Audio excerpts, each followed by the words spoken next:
Assalamualaikum warahmatullahi wabarakatuh. Alhamdulillah pada hari ini kita dapat berjumpa lagi dengan suasana yang berbeda. Kali ini kita akan bahas mengenai memainkan alat musik tradisional. Silahkan dipersiapkan untuk buku tulisnya. Silahkan dicatat poin-poin pentingnya.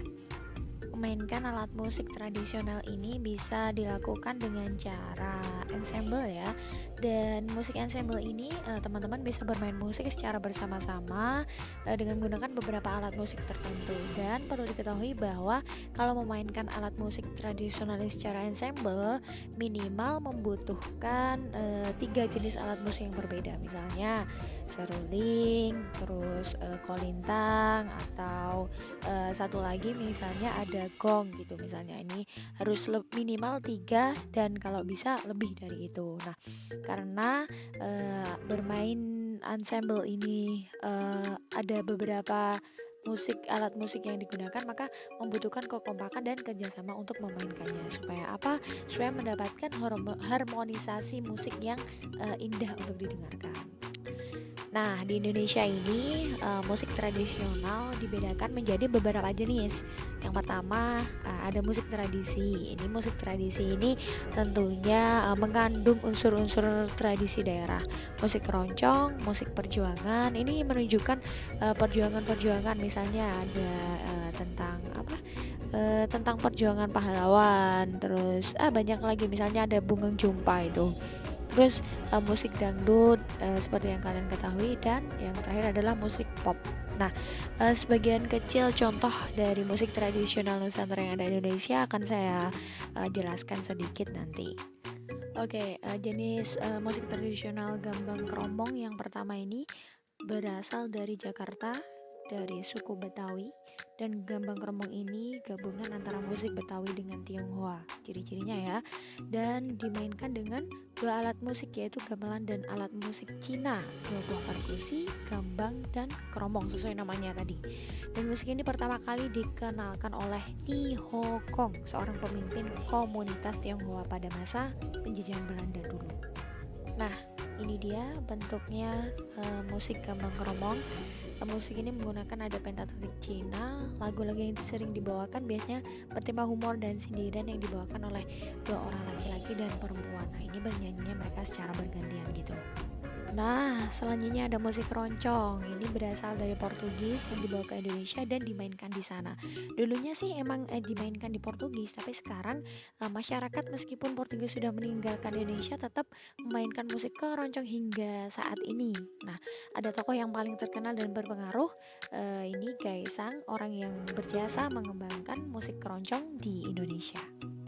Nah, untuk memainkan alat musik keroncong ini, teman-teman memerlukan beberapa alat, di antaranya ada suling, gendang, kontrabas, ukulele, biola, dan masih banyak lagi gitu. Jadi menggunakan banyak alat musik untuk memainkan musik keroncong ini.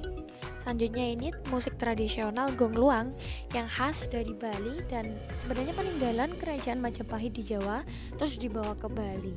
Uniknya musik ini memiliki 7 tangga nada, yaitu berbunyi dang, ding, dong, deng, deong, dang, dung. Nah, ini suara yang dihasilkan dari alat musik tadi. Nah, musik gong luang ini selain dibuat untuk iringan tari juga digunakan untuk upacara adat oleh masyarakat Bali. Dan untuk memainkan alat musik gong luang ini perlu memakai 25 hingga 30 alat musik. Di antaranya ada namanya gangsa, juplang, cekgong, saron, trompong, kendang, suling, dan rion. Ini ada beberapa alat musik ya. Dimainkan jumlahnya itu lebih banyak gitu ketimbang memainkan jenis alat musik tradisional yang lain. Lalu ada musik tradisional Santi Suara dan Laras Madya.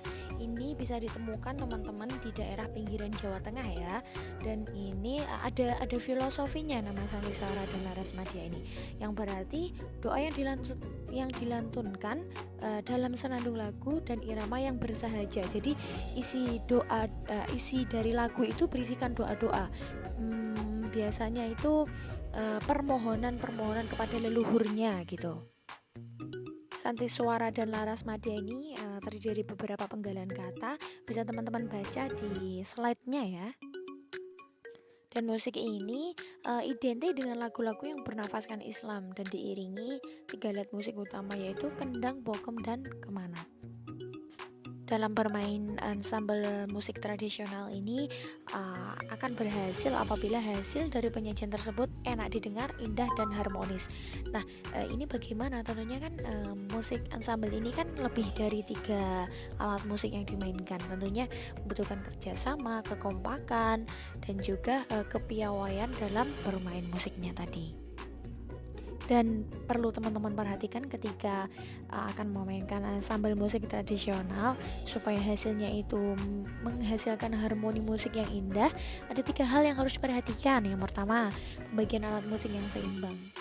Seimbang di sini maksudnya adalah supaya suara yang dikeluarkan oleh alat musik tadi bisa seimbang gitu. Misalnya serulingnya satu, maka gendangnya juga cukup 2 gitu. Tidak boleh misalnya gendangnya 5, serulingnya satu, itu nanti suara yang dihasilkan, nada yang dihasilkan pasti tidak akan seimbang gitu. Poin yang kedua adalah memainkan alat musiknya sesuai tugasnya. Jadi untuk yang perform di depan ketika pemain tampil harus memainkan alat musiknya secara disiplin, tertib, dan memainkan alat musiknya ini sesuai tugasnya. Karena apa? Tiap alat musik ini pasti ada yang megang satu-satu, dan supaya hasilnya harmoni musiknya itu keluar dan indah didengar oleh telinga, ini harus pemainnya harus konsentrasi dalam memainkannya gitu. Dan yang terakhir adalah kerjasama antar pemain yang paling penting, karena musik ensemble ini berbagai macam alat musik yang dimainkan supaya musiknya ini indah didengarkan, harmoni musiknya dapat. Ini perlu adanya kerjasama antar pemain gitu. Penting banget ini kerjasama. Dan teman-teman, mungkin untuk bab ini kita sudahi dulu. Minggu depan kita akan bertemu dengan bab yang berbeda. Silakan dikerjakan tugasnya. Seperti biasa, tugasnya dikerjakan di buku tulis masing-masing. Soalnya disalin, dijawab di buku tulisnya. Gitu ya. Semoga bermanfaat. Sekian dari saya. Mohon maaf apabila ada kesalahan. Assalamualaikum warahmatullahi wabarakatuh.